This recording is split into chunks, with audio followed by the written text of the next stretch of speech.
yang saya tidak temui di disertasi. Silakan. Terima kasih pada Profesor Dr. Haji Mandaruni atas pertanyaannya. Setelah saya meneliti di kedua masjid tersebut, sebelum kemudian saya menjawab atas pertanyaan itu, saya ingin sampaikan kenapa kemudian kedua masjid itu dijadikan sebagai didikan atau objek penelitian pendidikan wawasan kebangsaan. Pertama, karena Masjid Agung Brebes dan Masjid Agung Tegal itu merupakan masjid percontohan. Artinya dari sisi manajemen, baik manajemen administrasi maupun keuangan sudah bagus. Ini yang dicontoh oleh masjid-masjid yang lain. Kemudian yang kedua masjid tersebut pelindungnya itu kalau di Brebes bupati, kalau di kota Kodia Tegal itu adalah wali kota, sehingga sangat layak untuk kemudian dijadikan penelitian. Kemudian yang ketiga terkait dengan pendanaan. Pendanaan itu pun disuplai dari pemerintah daerah. Ini yang kemudian saya mengambil kedua objek tersebut. Kritiknya memang ini yang perlu disampaikan oleh kita kepada pengurus dua masjid. Ternyata bahwa pendidikan wawasan kebangsaan porsi dalam atau porsi yang dilakukan oleh kedua masjid itu tidak terlalu banyak. Saya sampaikan bahwa ada kegiatan-kegiatan yang memang akhirnya tertuju kepada pendidikan wawasan kebangsaan.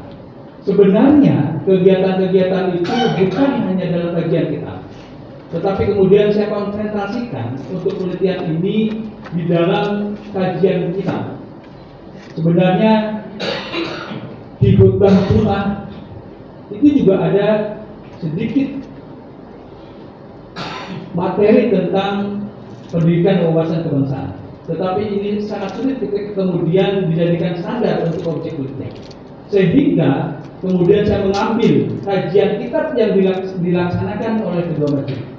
Di Masjid Agung Brebes itu ada 3 kitab.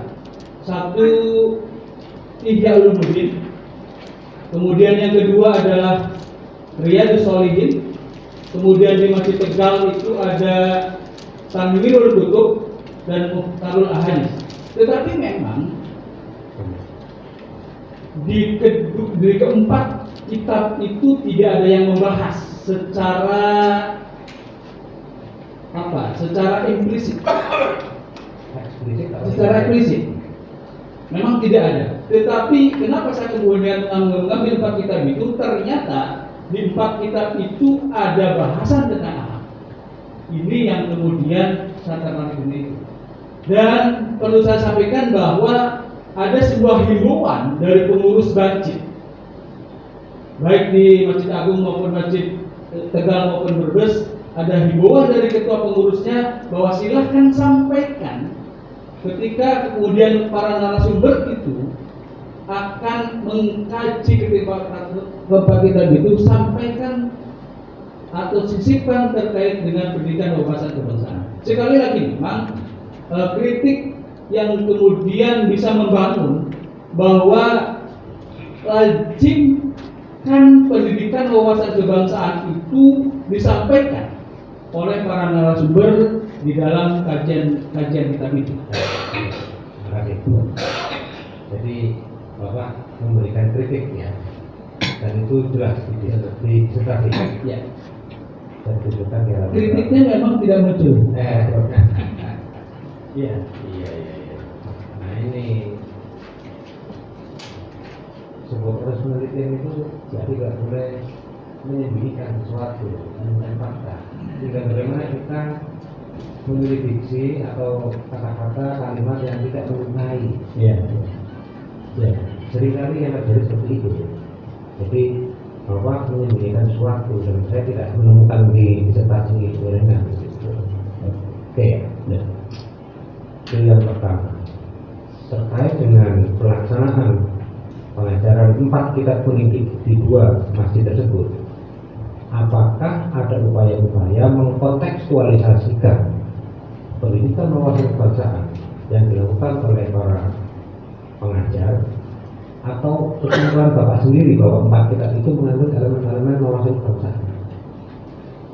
Ya, saya memilih 4 kitab itu karena di dalam 4 kitab itu ada kajian tentang akhlak. Memang yang kemudian para narasumber itu harus menyampaikan terkait dengan pendidikan wawasan kebangsaan itu diinstruksikan atau bahasanya disampaikan oleh ketua pengurus, agar masing-masing narasumber ketika menyampaikan atau ketika pengkajian kitab itu dilaksanakan, maka sampaikan, yaitu pendidikan wawasan kebangsaan. Karena apa? Karena tadi melihat latar belakang yang terjadi di Kota Brebes, itu sudah muncul benih-benih radikalisme. Seperti itu. Oke.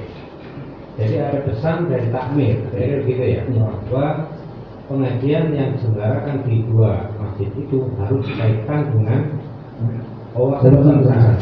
Nah, itu artinya apa? Artinya adalah arsiran atau irisan yang termuat di dalam 4 kitab tadi itu sebenarnya irisan yang menurut saya dari perspektif seorang peneliti itu irisan yang dipaksakan. Mengapa demikian? Karena mestinya secara eksplisit itu bunyinya itu bukan pendidikan akhlak. Sekalipun mungkin kalau mau ditarik-tarik bisa juga ke sana, ke wawasan kebangsaan. Itu yang pertama. Yang kedua, ternyata dari sisi perencanaan untuk pendidikan wawasan kebangsaan itu juga menjadi catatan yang mestinya dianalisis secara kritis oleh seorang peneliti, bahwa yang terjadi di 2 masjid itu seperti ini. Jadi sepertinya saya melihat Pak Rohidin ini berada di bawah bayang-bayang kebesaran 2 masjid ini, sehingga panjenengan dengan Bapak ini tidak bisa mengungkapkan apa adanya fakta-fakta yang terjadi di 2 masjid itu terkait dengan wawasan kebangsaan, sehingga sepertinya Bapak ini tidak speak up, tidak menulis apa yang terjadi, tetapi menulis apa yang mungkin seharusnya terjadi. Nah, itu bedanya antara seorang peneliti dengan seorang sales marketing person. Karena mohon gitu ya. Seperti Bapak ini sudah terpesona duluan dan terprovokasi sehingga tidak muncul analisis kritisnya, sehingga yang mestinya muncul misalnya ya itu analisis kritis terhadap pelaksanaan pendidikan wawasan kebangsaan di 2 lembaga itu yang mencakup 5 item. Yang pertama intoleransi, yang kedua wawasan isi lawan air, yang ketiga sampai 5 itu ya. Nah, itu mestinya yang dikuliti secara kritis, sehingga nanti bisa dilihat mana masjid di antara 2 ini yang lebih intens, lebih giat melakukan pendidikan wawasan kebangsaan dan mana yang biasa-biasa atau kurang begitu. Karena menurut saya Masjid Agung itu dari sisi pendidikan wawasan kebangsaan itu tidak ada masalah. Tidak ada masalah karena dia itu masjid yang sponsor kan begitu. Jadi Bapak malah enak sebenarnya memberikan justifikasi. Ini masjid sudah dikasih duit oleh negara, tapi masih ada misalnya ya jamaah ya, ini juga di sini bukan semua jamaahnya itu jujur baik. Nah, gimana makanya menteri itu semua? Sepertinya seolah-olah itu normatif, free speaking, secara normatif itu sebenarnya nggak ada masalah. Jadi apa dong nilai kebaruan yang ditawarkan oleh disertasi Bapak? Nah, itu pertanyaan besar yang menurut saya agak susah saya mendapatkan jawabannya. Ya, yang terakhir Pak. Yang terakhir. Apa kira-kira sumbangsih teoretik atau novelty atau baruan dari siswa ini ya dalam rangka memberikan sumbangan bagi pengembangan kajian tentang pendidikan wawasan kebangsaan dan pencegahan terorisme melalui masjid. Ada enggak? Ya. Terima kasih. Dengan adanya penelitian yang dilakukan di kedua masjid, pastinya ini memberikan sebuah motivasi kepada pertama adalah pemerintah daerah agar pendidikan wawasan kebangsaan itu dilazimkan, disosialisasikan secara maksimal berawal dari masjid. Sehingga apa? Sehingga benih-benih radikalisme yang sudah saya sebutkan di atas di Brebes memang lebih muncul benih-benihnya, tetapi kalau di Tegal lebih ringan. Ini tidak kemudian menjadi besar dengan adanya motivasi yang dilakukan oleh masjid kaitan dengan pendidikan wawasan kebangsaan. Itu yang pertama. Kemudian yang kedua, memang sosialisasi tentang 4 pilar kebangsaan itu harus dimaksimalkan. Sekarang memang menurut saya maksimalisasi dari 4 pilar kebangsaan itu masih kurang. Padahal sesungguhnya menurut saya kalau 4 pilar kebangsaan sudah menjadi sebuah mindset dan kemudian sudah menjadi sebuah perilaku, maka kemudian ini dapat mencegah radikalisme yang ada di Indonesia, terutama Kota Brebes dan Kota Tegal. Demikian. Ya. Saya sebenarnya berharap ide itu baruan dari ini disertasi Bapak. Ya. Jadi bukan kontribusi dalam artian secara secara kelembagaan atau kontribusi praktis tidak, tapi kontribusi teoretiknya. Ya. Karena saya tidak melihat ada implikasi teoretik dari penelitian Bapak untuk memperkaya, memberi catatan, merevisi atau untuk menemukan satu hal yang baru terkait dengan teori-teori yang membahas radikalisme dalam konteks wawasan kebangsaan. Nah ini yang menurut saya juga menjadi pekerjaan yang kira-kira nanti bisa diperdalami lagi oleh Bapak sehingga kita menjadi teryakinkan bahwa disertasi Bapak ini memang disertasi yang menemukan sesuatu yang baru, menemukan teori baru terkait dengan itu. Jadi bukan secara praktisnya tapi secara teoretik. Anak tulisan saya mengucapkan selamat dan senang Bapak bisa mempertahankan sampai pada detik-detik terakhir ya menjelang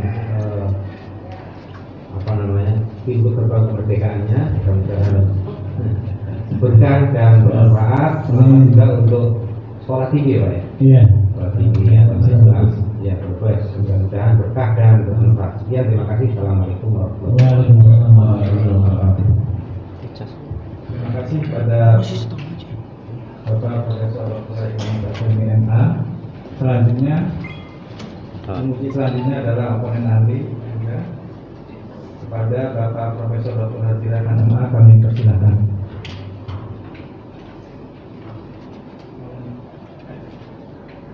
Terima kasih. Assalamualaikum warahmatullahi wabarakatuh. Waalaikumsalam warahmatullahi wabarakatuh. Yang pertama ketua sidang dengan sekaligus rektor, yang terhormat tim promotor dan co-promotor serta tim penguji internal dan eksternal serta saudara promovenus yang sangat berbahagia.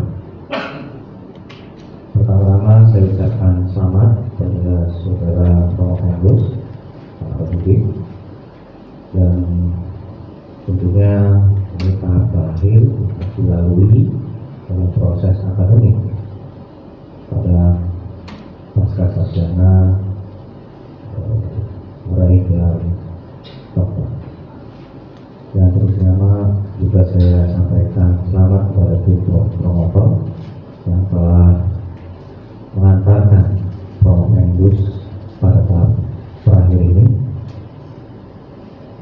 dan mudah-mudahan hari ini bisa menjadi kebahagiaan yang lengkap bagi Promendus di dalam mengembangkan dunia akademik nantinya di tempat tugas atau profesi dari Promendus. Saya ingin ada 3 pertanyaan yang mungkin bisa dijawab secara singkat oleh Promendus. Yang pertama, apakah kalau kita bicara wawasan nilai kebangsaan itu tentunya terkait dengan Undang-Undang Dasar 1945. Saya melihat bahwa memang ada dibahas bahwa nilai kebangsaan atau wawasan kebangsaan berdasarkan Undang-Undang Dasar 45. Tetapi pertanyaannya, apakah Bapak mengetahui secara keseluruhan dari nilai kebangsaan